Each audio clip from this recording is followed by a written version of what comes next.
right? This is all contextual based on our knowledge. So what is considered miraculous now, we might think would have to withstand paradigm shifts, right? It should be considered miraculous under any paradigm. Like nobody should be able to explain this thing.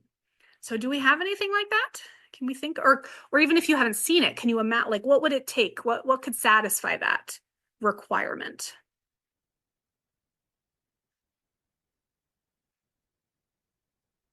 My sci-fi brain is like, I'm like trying to think of something like that was so cool, like maybe some sort of like shapeshifter thing. Because I mean, the closest we have in the physical world are like chameleons, but they can't like change their bone structure, like some of the transformative sci-fi characters. I don't know, that seems like a violation of law of nature. I'm not even sure.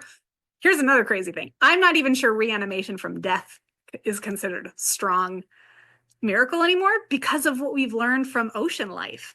Like how many, aren't there like a couple of species where they're like the phoenixes of the oceans, right? Like they die, they break down to like their basic biological structure and then they regrow, like they come back to life.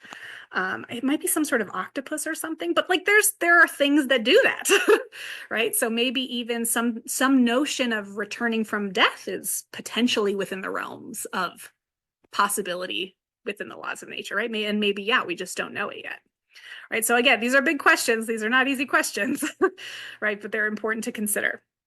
All right, so right, taking this into consideration, right, an event that takes place which violates the laws of nature is always going to be a highly improbable event. Okay, but so for Swinburne, it's not just going to be proving, right? Because like someone pointed out, I think Tori pointed out, you can't always prove that the miracle has occurred, right? Or prove that that thing has happened.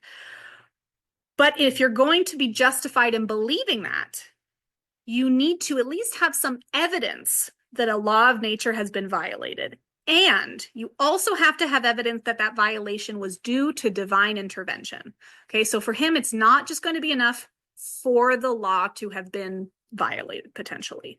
You also have to have reason to believe that there was divine intervention, right? So there's got to be some meaning behind it, right? Some purpose. Again, a little teleological there, right? There's got to be some intent. It can't just be like, yeah, maybe you've seen something happen that seemed miraculous, but like it didn't affect anybody. Like these things are not going to count, right? Because a personal God would not intervene, right? If not for a particular reason.